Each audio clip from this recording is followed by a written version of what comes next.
tal? Mi nombre es Erika Patricia Domínguez Cázares. Soy alumna del Diplomado de Ciencias de la Educación del modo virtual. El día de hoy tenemos como objetivo el desarrollar un video tutorial en el cual se puedan mostrar los conceptos desarrollados en la materia de teorías del aprendizaje. Para tal efecto, desarrollé un mapa mental, el cual me va a servir para ir dándole forma a las ideas que quiero plantear en el siguiente video tutorial. Vamos a iniciar. Con todas las dificultades teóricas y metodológicas inherentes al desarrollo de una psicología científica a finales del siglo pasado, diferentes investigadores manifestaban su interés por estudiar el aprendizaje y los procesos subyacentes a él. Diferentes aportaciones teóricas del aprendizaje, derivadas de los resultados obtenidos de estas investigaciones, permitieron desarrollar una serie de teorías del aprendizaje, que se caracterizan por diferentes concepciones teóricas en las que fueron sustentadas. La forma en que obtenemos y aplicamos el conocimiento es lo que ha constituido el punto de debate fundamental desde los comienzos de la filosofía y ha alineado las teorías psicológicas en torno a posturas contrapuestas. Así pues, las teorías del aprendizaje son un constructo que explica y nos ayuda a entender y a predecir cómo aprende el ser humano. En este espacio expondremos una panorama general e integrada por los principales planteamientos teóricos, ahondando la información en alguno de ellos. Iniciemos con la postura del racionalismo, la cual plantea que todo lo que conocemos está ya en nuestra mente al nacer, y lo que llamamos aprendizaje no sería más que la actualización de ese conocimiento, haciéndolo consciente mediante el desenvolvimiento lógico de la razón. Esta idea puede considerarse la esencia del racionalismo. Esta postura rechaza como verdad todo el conocimiento que proviene de los sentidos, desprecia el papel de la experiencia y exagera el poder de la inteligencia. En la más pura tradición racionalista, se asume que no se puede aprender nada más allá de lo impreso en las estructuras innatas.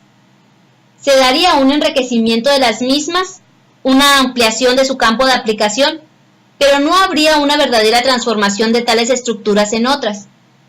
Esta postura tan extrema puede verse como un aspecto negativo de esta corriente, en el sentido de que niega la evidencia del progreso del conocimiento humano. Otra teoría es la del innatismo. Es la doctrina según la cual algunos conocimientos, o todo el conocimiento, son innatos, es decir, la presencia del conocimiento o estructuras mentales previas a los adquiridos por medio del aprendizaje o la experiencia. Se dice que nacemos sabiéndolos o determinados a adquirirlos. La palabra innatismo ya sugiere, en algún tipo de idea, conocimiento o contenido mental que está presente en el momento que el organismo nace, es decir, no es adquirido o aprendido por éste. Empirismo.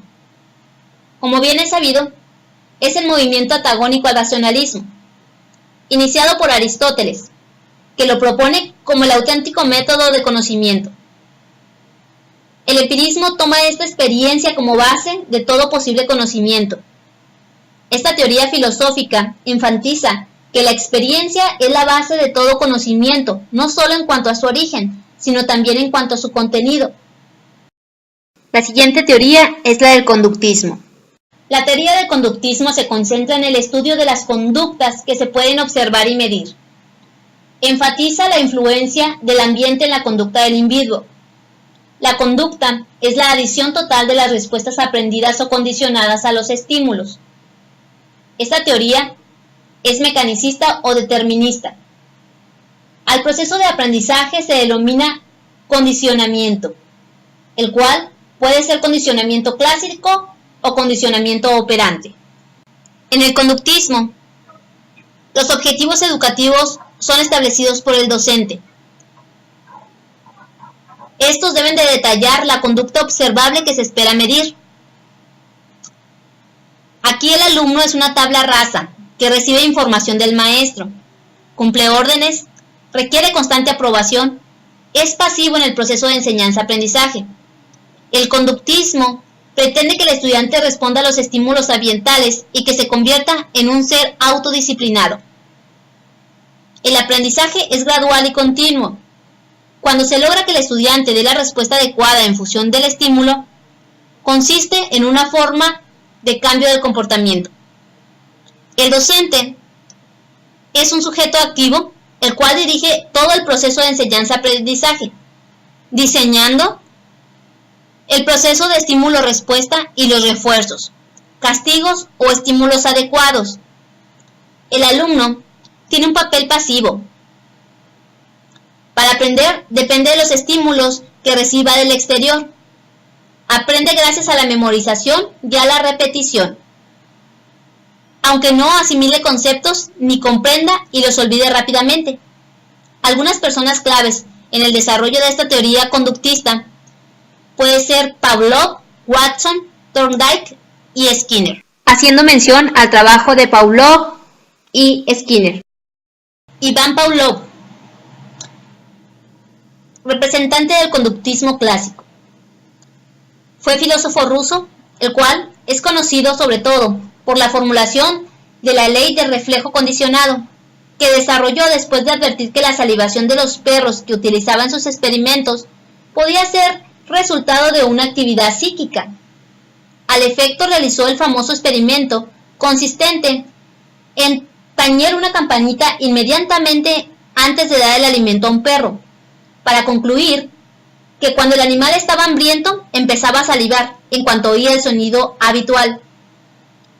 Al permitir un análisis psicológico del animal, es decir, al estudiar su capacidad de diferenciar los estímulos y de responder a ellos, Pavlov abrió nuevos caminos a la psicología, a la psiquiatría e inclusive a la pedagogía, ya que pudo considerarse toda forma de educación como esencialmente basada en la formación de los reflejos condicionados. Se elaboraron así teorías en que el proceso de aprendizaje y del conocimiento eran el resultado de una multitud de reflejos condicionados a lo largo de la vida.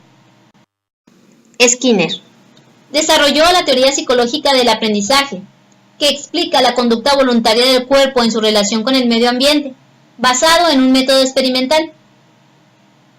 La teoría del condicionamiento operante. Skinner desarrolló su famosa teoría sobre el comportamiento humano y sus relaciones a estímulos externos, por medio de los cuales una conducta es reforzada con la intención de que se repita o sea exterminada de acuerdo a las consecuencias que el estímulo conlleve. La teoría de Skinner está basada en la idea de que los eventos relacionados con el aprendizaje cambian o se modifican nuestro comportamiento y nuestras maneras de actuar de acuerdo a ciertas circunstancias. Estos cambios son el resultado de la respuesta individual a los estímulos que experimentamos. Nuestra respuesta viene de acuerdo al estímulo que recibimos. Cuando estos estímulos son positivos o negativos, nuestro ser tiende a repetirlos o exterminarlos permanentemente. Refuerzo es la palabra clave que utiliza Skinner, donde el estímulo positivo o negativo para eliminar o reforzar ciertos patrones de comportamiento. Un refuerzo positivo es cualquier cosa que nos ayude a repetir un comportamiento deseado. Estos refuerzos pueden ser una frase positiva para compensar algo bueno que hicimos, una buena calificación o un sentimiento de satisfacción al haber logrado una meta. Su teoría también habla de refuerzos negativos, tales como castigos, regaños, insultos o amenazas que nos ayudan a exterminar ciertos comportamientos. El temor al rechazo es un buen ejemplo que podríamos citar, que ajusta muy bien el pensamiento de Skinner. Si el individuo es rechazado varias veces en ciertas situaciones por sus padres, maestros, amigos o parejas sentimentales, la persona desarrolla un temor o una fobia a que el evento se vuelva a repetir y trata de evadirlo a toda costa.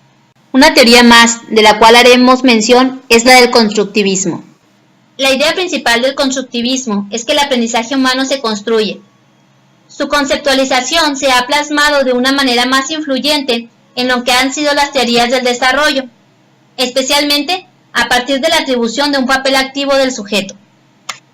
El constructivismo educativo propone un paradigma donde el proceso de enseñanza se percibe y se lleva a cabo como un proceso dinámico, participativo e interactivo del sujeto, de modo que el conocimiento sea una auténtica construcción operada por la persona que aprende.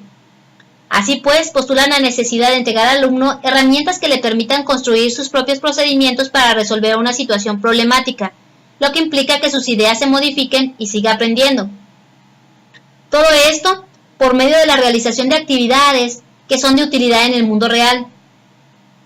El papel del alumno es constructor, tanto de esquemas como de estructuras operatorias.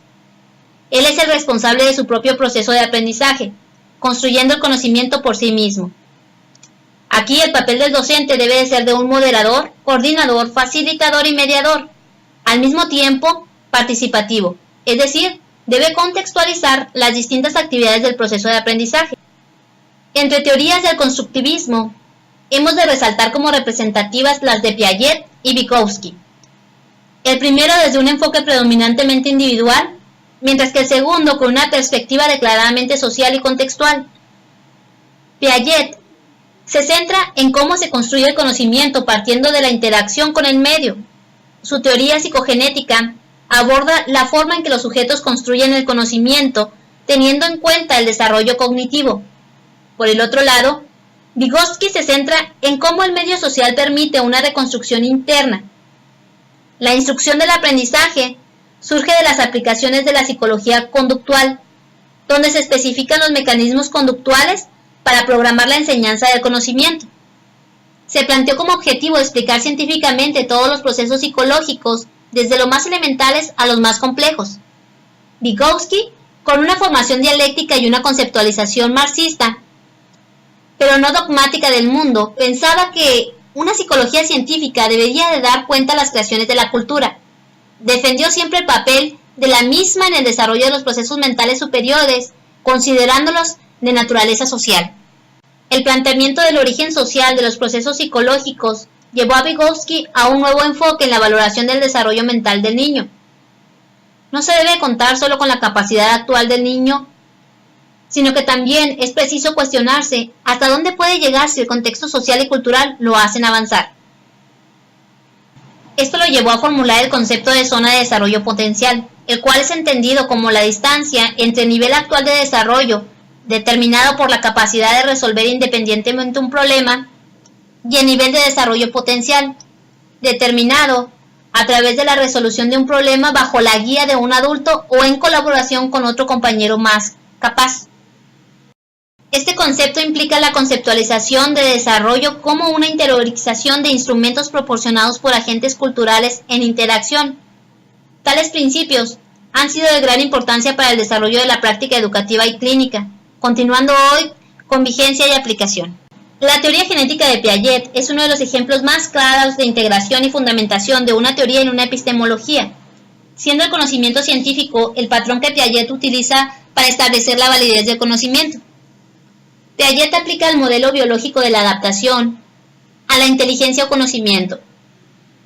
Su visión acerca de los orígenes del conocimiento es constructivista, donde la adaptación cognitiva es entendida como la equilibración entre asimilación y acomodación, lo cual implica que el conocimiento no está en realidad ni en el organismo, que es el sujeto, ni en el medio, en el objeto, sino que es el resultado de la interacción entre ambos, es decir, es una construcción. Así, según Piaget, en dicha construcción del conocimiento, el sujeto se centra con los objetos en su entorno físico y con nociones transmitidas por el entorno social, pero no los adopta tal cual, sino que los transforma y los asimila en sus estructuras mentales. Las acciones que se relacionan con la construcción del conocimiento son denominadas por Piaget como esquemas. Es decir, son acciones efectivas o mentales que representan una serie de regularidades y que conservan una organización interna cada vez que aparecen y constituyen la unidad asimiladora. Se clasifican en esquemas reflejo, esquemas acción y esquemas representacionales. Dichos esquemas en determinados momentos del desarrollo se organizan y se combinan entre sí de acuerdo a unas reglas, dando lugar a las estructuras. Por tanto, los esquemas y estructuras constituyen la actividad cognitiva misma que mediante los mecanismos de asimilación y acomodación dan lugar a la construcción del conocimiento. Hace dicha clasificación en 4 etapas. El primero, el estadio de la inteligencia sensoriomotriz o práctica, el estadio de la inteligencia intuitiva, el estadio de las operaciones intelectuales concretas y el estadio de las operaciones abstractas.